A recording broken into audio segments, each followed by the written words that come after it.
जयश्री रेसिपीमध्ये आपले स्वागत आहे। आज आपण बघणार आहोत आमरस, तोही अगदी वेगळ्या पद्धतीने। आमरस करायचा म्हटला की हाताला खूप लागतो आणि त्यात पाणी दूध टाकून आपण त्याची एकदम पातळ करून टाकतो। यात दूध आणि पाणी न वापरता एकदम थिकमध्ये बघू शकता कशा पद्धतीने मी आमरस केलेला आहे।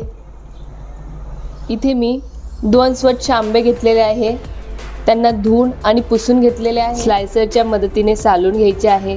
आंबे जर कडक असतील तर अतिशय उत्तम आहे, तरच ते स्लाइसची सगळी साल काढून घेतलेली आहे, बघू शकता। आता परत त्यांना अशा पद्धतीने स्लाइस करून घ्यायचे आहे।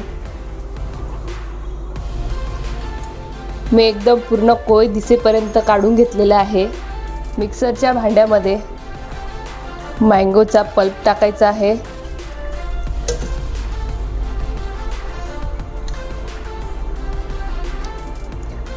यात मी एकही थेंब पाणी नाही घातले। मी इथे 1 चमचा शुगर ॲड करत आहे। शुगर मी कमीच टाकत आहे कारण की माझे आंबे फारच गोड आहे। जसे तुमचे आंबे गोड असतील त्याप्रमाणे तुम्ही शुगर टाकू शकता। मिक्सरला फिरवून घ्यायचे आहे। मिक्सरमधून काढून घेतलेले आहे। गाळणीने गाळून घ्यायचे आहे। गाळणीने सहज पडत नाहीये, तुम्ही अंदाज लावू शकता। एकदम थिक आणि ओरिजिनल झालं आहे।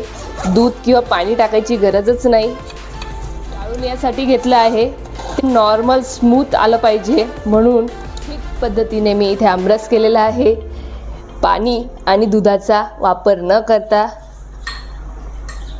रेसिपी आवडल्यास चॅनलला लाईक, कमेंट आणि सबस्क्राईब करायला विसरू नका।